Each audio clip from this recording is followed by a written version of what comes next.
Hey, I'm Austin, Senior Product Designer here at GitLab.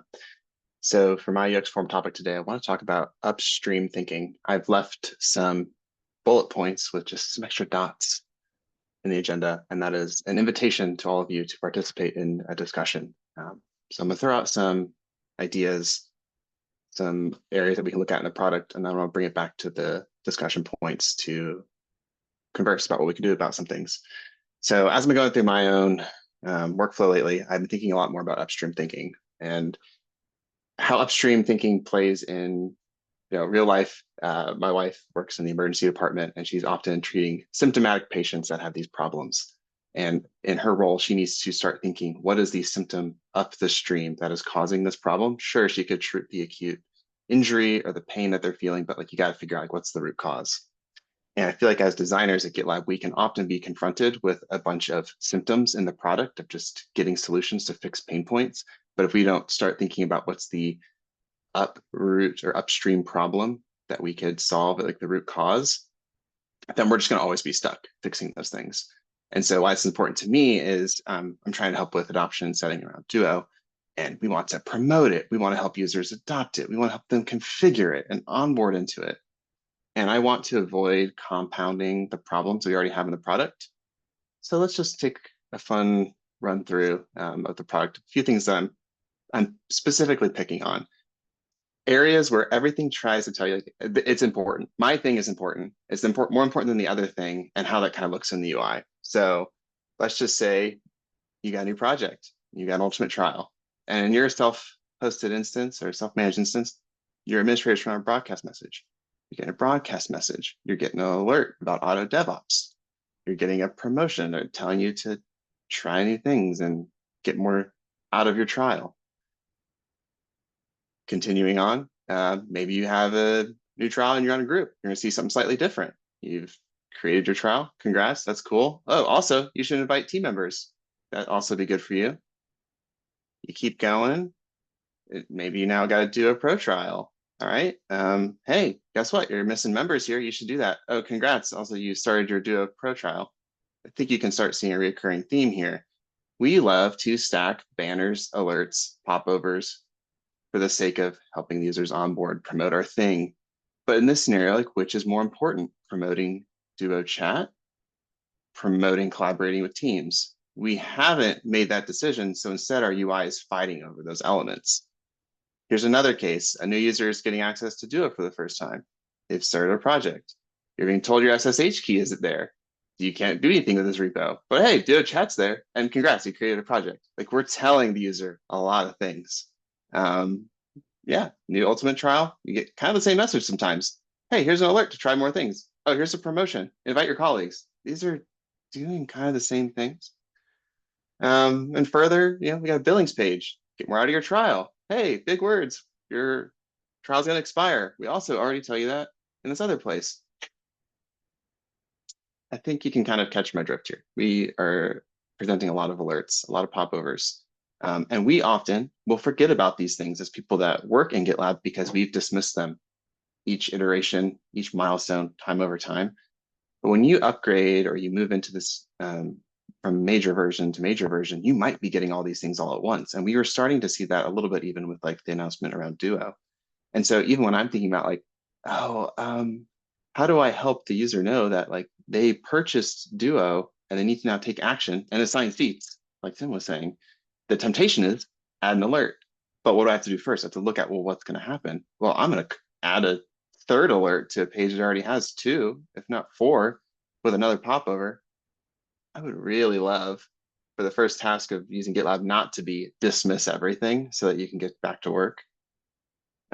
So with that, I want to turn it back to all of you and go back to these questions in the list. My first one is, what are some upstream decisions that you rely on to help you make decisions? One that I like to fall back to as an example is multiple alerts should be avoided if at all possible. Clearly, we don't do that necessarily. But is there an upstream decision that you see documented that is helpful to you?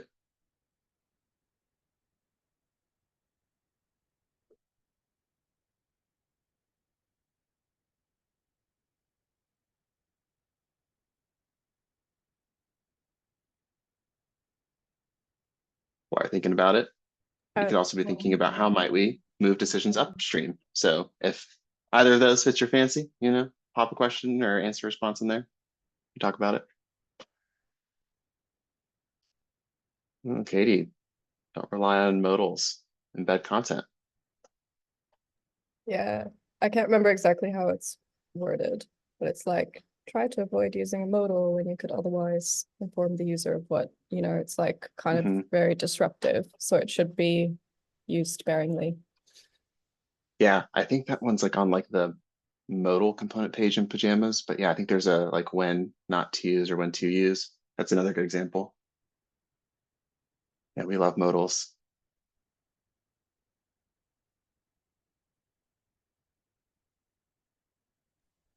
I'll voice as I type. Sure. Feature management is a big one that I look back to a lot about when to hide a feature or when to keep it visible. Yes, that's one that I've also tried to refer to and becomes really hard. Yes. We're like, oh, but we also want to kind of communicate the status of this feature, even though it's not available. What do we do in that case? So in that example, I think it's a great point to say, this is where we need to start making sure we document those upstream decisions instead of just like, kind of doing it in the background and not necessarily documenting it in Pajamas. Yeah, agreed. I'm just thinking out loud before typing. Go for it. Calls to action. It does irk me when I see multiple primary calls to action on the page. I know that we need them sometimes, but there are certain situations where the UI just feels like for use of a better term, an aeroplane cockpit where you've got so many decisions to make. And that's one thing that I think I often think about. Yep. Yeah. And I think that one is pretty similar to me with my thing against alerts is I think there's an upstream problem of not evaluating the collective user experience at the different points in which you could be entering from. And sure, maybe for that one slice of functionality on the page, that is like the primary action. But like when you look at the page as an entire living object, you lose that importance that you're trying to convey when it's contrasted against everything else there. So I don't necessarily know what the answer would be for that upstream decision, but like I feel like we're missing something that helps us like push to make those decisions. Oh, Valerie, you're really picking one of my favorites, a product principle, convention Yes, over configuration. I know this one comes up often. It is available. I'll put a link in here in our product handbook. I feel like we're moving away from this decision, but it's still documented. Yes. Yeah.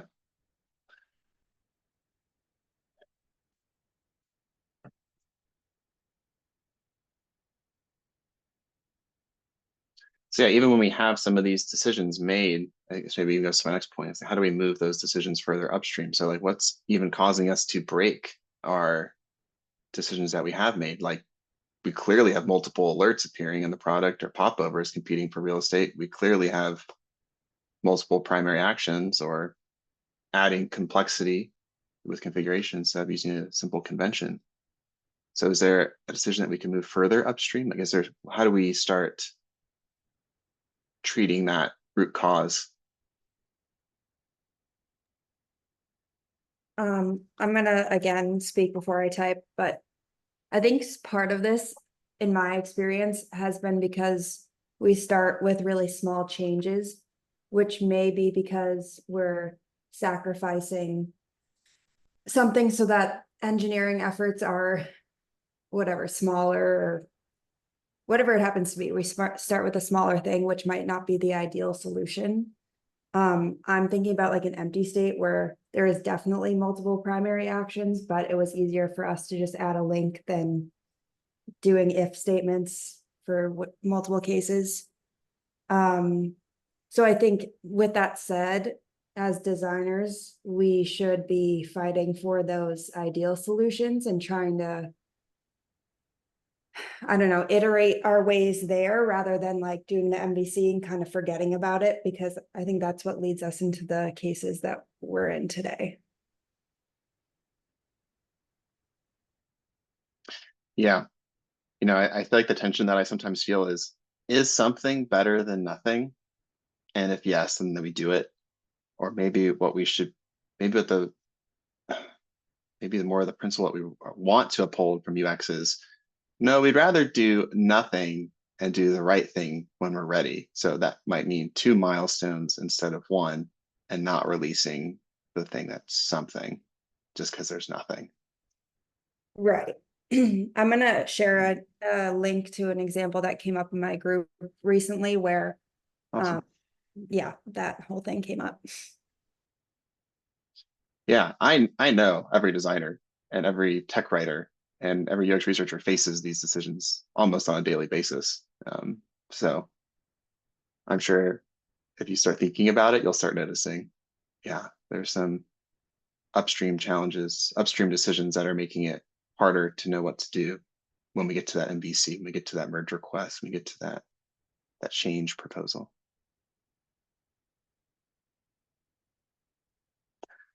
Valerie or Emily? Yeah, I just wanted to add on to exactly what Gina was sharing.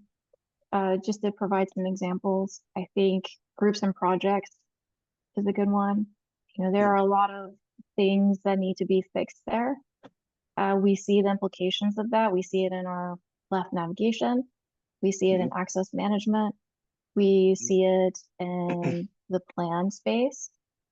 So pretty much every stage group gets impacted by us not addressing the root cause for groups and projects and access management.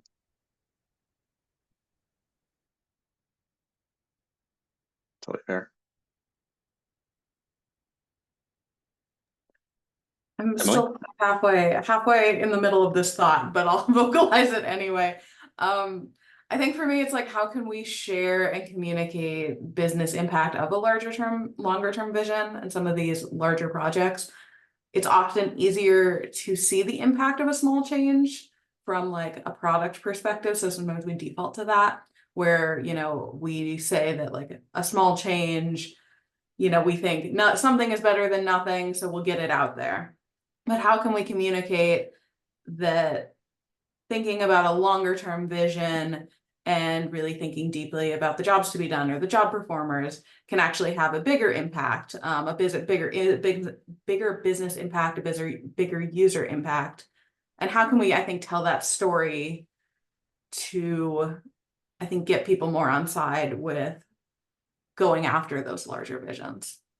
Mm-hmm.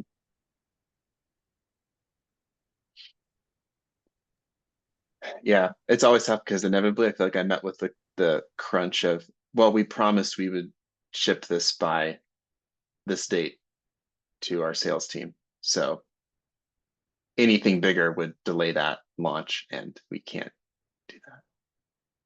Not always, but sometimes. But that's the retort that I run into. I think that's the next point. Yeah. I think one underlying problem in those examples you showed, not the entirety of the problem, is that we don't have a good way of notifying users of important information and drawing their attention to it.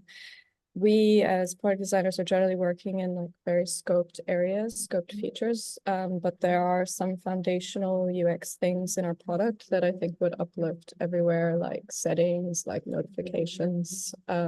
So yeah, that's also like business priority question. Yeah, in addition to that, like we don't have, my point is kind of related to what Katie just said, where part of it can be notifications. And then in addition to that, we don't have a log of all the banners and alerts that are in the product. So it's really challenging for someone who's working in one area to even know that that page is going to have 3 other banners or alerts, depending on different situations that are occurring in the application at the time. If we had some sort of log that kind of demonstrated what would show up and when, it could act more as a forcing mechanism for stack ranking what shows when and what is most important, and This one should show up. Even if you don't know that the other one is going to, you could still identify that this one is more important. So if they both did happen to show up, then you know that this one should take precedence over another one. I feel like I made an issue for this a long time ago. I've been trying to find it, but I can't find it. So I'll keep looking and see if we can pull it back I know which one you're talking about. I bet I'm you looking did. for the same one. And yeah, this goes up to Angela's point too. Like, is there a way to get a view of all these messages? And like, I don't think there is an easy way. I would say to any designers considering adding an alert or a banner, first go see what could possibly be triggered under the conditions in which you're trying to introduce it. That's what I'm trying to think about.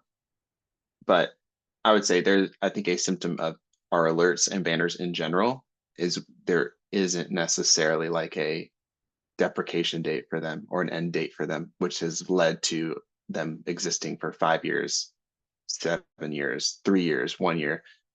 Enough of those over time, you just forget about them. So I think I'd put in a change somewhere in the pajamas to encourage, like when you set the acceptance criteria around an alert, like, or a promotion, like, there needs to be it'll end at this milestone or at this date or whatever it is, so that we can not have these long running things. I've got a couple more minutes, I think. So just as like fun scenarios that you may run into, let's imagine that you're viewing a MR and the change isn't AA compliant, but it's using our brand and design system. Which is more important? Hitting that accessibility compliance or using the brand or design system as they're currently built today? How do you make that decision?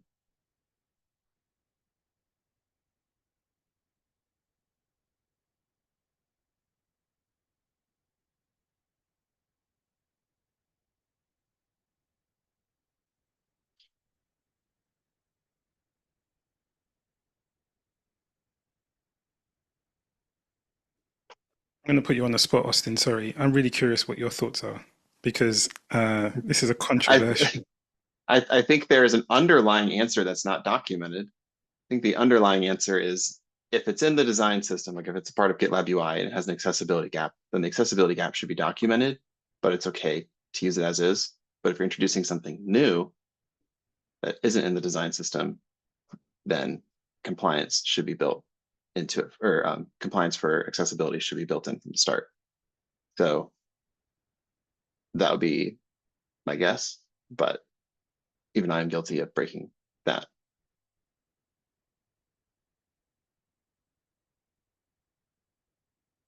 Because I think we all are biased, like Chad's saying, towards building towards accessibility, but that sometimes can be really hard to do iteratively, especially if it's something that's novel for the product. I'll give an example of something that we have, like drag and dropping things in our web isn't usually accessible to keyboarding. So if you're introducing a feature with drag and drop, it's inherently not going to be accessible, which is more important, or which is okay. Jeremy, did you want to vocalize? Yeah, well, I mean, I think we prioritize accessibility because that has legal and other ramifications, contract ramifications. And then we try to, you know, if it's a component, if it's something with brand, then we work backwards to update those to align with that. I've had, like, brand is completely on board with that and super flexible. So they have, in my experience, have absolutely no problem with incorporating accessibility. And I know that they've done that to date with color palette and how some of the things are used. And then we have that for components as well, where if they aren't accessible, we make an effort to do that. It might mean that in the time being that you have to use a component as is, because that's how it's built. And so we choose like using what we have today versus like introducing, you know, tech debt assuming that, we've got an issue to fix it so that it gets an update, when the component's updated. But I always start with trying to prioritize the accessibility and align stuff to that. Yeah, totally fair. I would say I'm at time now, so I want to make sure I give Grant his 20-minute slot too. But thanks for the great discussion. I loved it.